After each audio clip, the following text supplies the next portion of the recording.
I mean, I would say don't be surprised by these reports. Some of us have been saying for 22 months that this was the goal, that this was never about hostages, this was never an anti-terror operation. This was an excuse by the Israeli far right, which controls the Israeli government right now, to use the horror show, the massacres, the war crimes of October the 7th, to go back into Gaza and take back the land. It's always been about the land for these folks.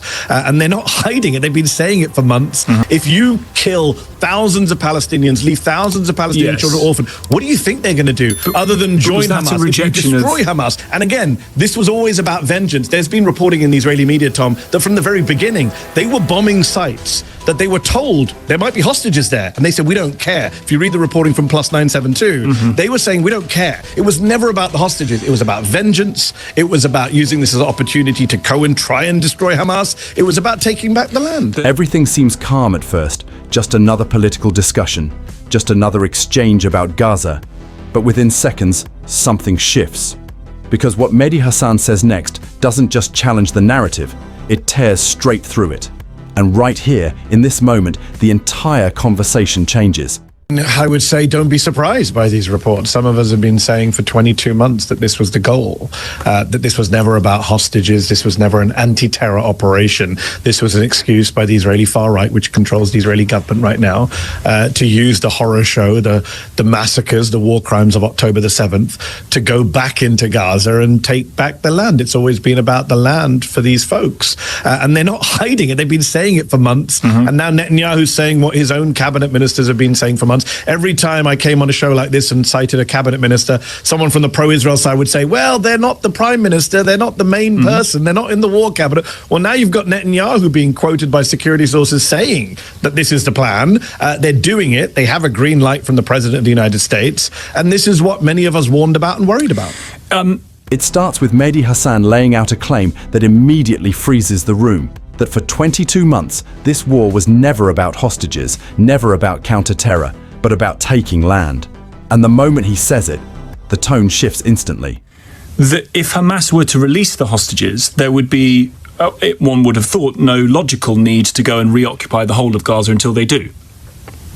So a couple of things. I mean, we've been in hostage negotiations on and off for 22 months, especially since last summer when Joe Biden put out that plan and it was supposed, they blamed Hamas and the UN were involved and we've had back and forths. We had a ceasefire, let's not forget, Tom, earlier this year. Donald Trump, a man who I don't like to give credit to for anything, came into office shortly before he was sworn in, got this ceasefire. Some of us warned it was a fake ceasefire. It lasted only a couple of months because the Israelis never planned to stick with it. And Israel unilaterally broke that ceasefire, went back to war, imposed a siege, blocked infant formula and nappies from going into Gaza, and we are where we are. Israeli ministers, Tom, just to be clear to the LBC audience, say again and again that the hostages are not their priority. Those are not my words. The finance minister has said this, the settlements minister has said this, the heritage minister has said this. The host tries to push back, suggesting Israel only wants to re-enter Gaza because Hamas hasn't released hostages.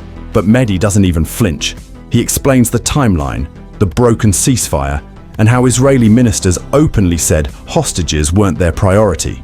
And you can almost see the host losing control of the narrative. The heritage minister has said this. In fact, last week, Eliyahu, one of the ministers in Netanyahu's government, said we are racing ahead to totally destroy Gaza. We're going to make it all Jewish. I mean, there's no mention of the hostages in that statement. They have a very clear ideological goal. And, when people tell you who they are, believe them the first time. So what do you see as if there is, what is the day after this war looking like, more and more, in your view?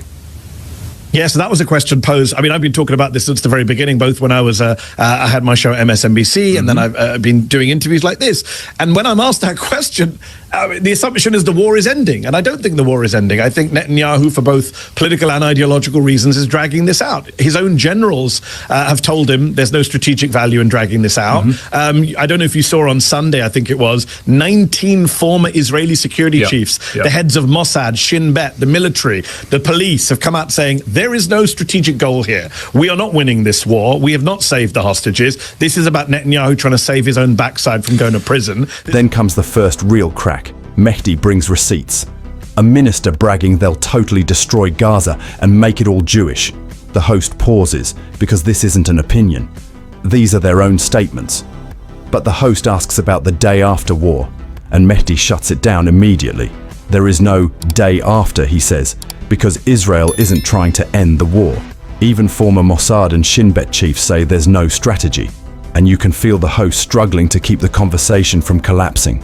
Next comes the part that always hits hardest. Recent history, relatively recent history, suggests it doesn't go well if you try and occupy a part of the world that is fundamentally hostile to you, to the forces that are going to attempt to occupy it. You'll be in something close to a forever war. According to the International Court of Justice, according to the United Nations, even though the Israelis pulled out their, even though the Israelis pulled out their settlers in 2005, they removed the settlements from Gaza. They controlled Gaza's air, land borders, waters, who goes in and out, what goes in and out. So that's what the Gazans have been under for a siege for a while. Both Gaza and the West Bank are occupied under international law. What Netanyahu's proposing doing now is going an extra further and annexing Gaza, making Gaza part of Israel. And of course, here's the key point, which is what the world cannot tolerate, I hope, which is ethnically cleansing 2 million people from Gaza. I mean, I'm old enough to remember the Balkans, Tom. Like, ethnic cleansing in Europe was seen as the greatest crime since World War II. Mehdi explains that Gaza has been occupied for years under international law, air, borders, waters, supplies. Now Netanyahu wants to go further and annex it entirely. The host tries to keep the discussion neutral, but the weight of the facts keeps pushing his arguments flat. If Hamas were to surrender and were to disarm, there would be no need, in theory, for Israel to worry about the security threat coming from Gaza if the organisation that committed terrorist atrocities on October the 7th ceased to exist. Yeah, but I mean, if it ceased to exist, sure, but like, that's not how international politics works, right? You can't just fantasize a solution and make it happen. They do exist, right? They do exist. They are fighting. They haven't been destroyed by Israel. I mean, Israel's failed in its own goals of destroying Hamas. If that's a goal you support as an Israeli or supporter of Israel, it hasn't happened. That's why these 19 security chiefs are speaking out. The 19 security chiefs who are speaking out, the former heads of Mossad, they're not pro-Hamas, Tom, are they? They're not someone. Sure. No one would accuse any of them. They're saying that this is a war that isn't working, right? If anything, it's helping Hamas. Some of us said this on October 8th, 9th, 10th, 2023. If you do this, all you're doing is you are perpetuating the violence. The host attempts a reset. What if Hamas disappeared tomorrow? Wouldn't the war end? But Mehdi cuts straight through it. Israel hasn't defeated Hamas. The war is strengthening them.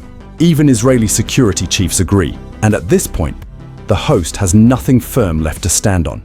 Remember, the world did not begin on October the 7th, Tom. We have precedents. We have history. Israel's been bombing and besieging Gaza for decades. The 2014 war, they killed hundreds of Palestinians, including kids.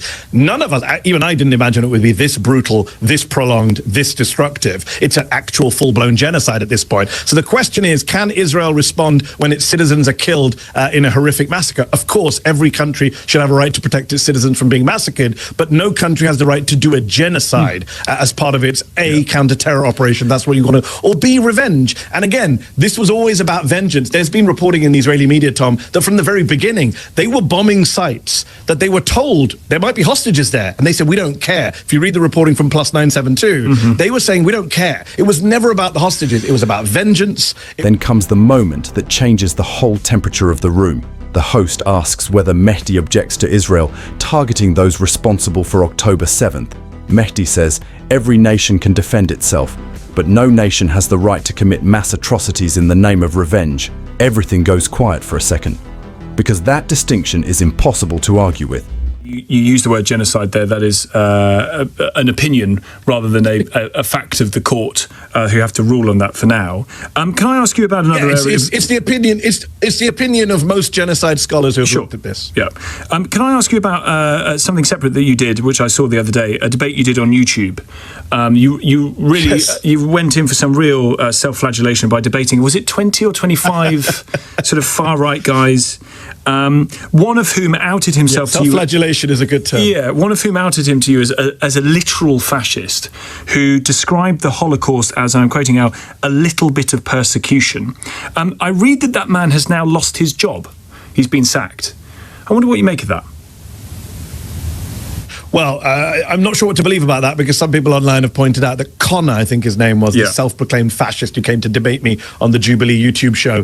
He claimed to have lost his job. He did that thing that lots of right-wing people do where they're like, oh, look at me, I'm the victim. He did a fundraiser, made lots of money from his far-right friends. At this point, The host knows he has been defeated, so he swings to ask Mehdi about genocide and his previous debates. And that final exchange is where everything snaps into focus, because you can see the frustration set in, not from anger, but from running out of places to hide the narrative. Thanks for watching, and I'll see you in the next one.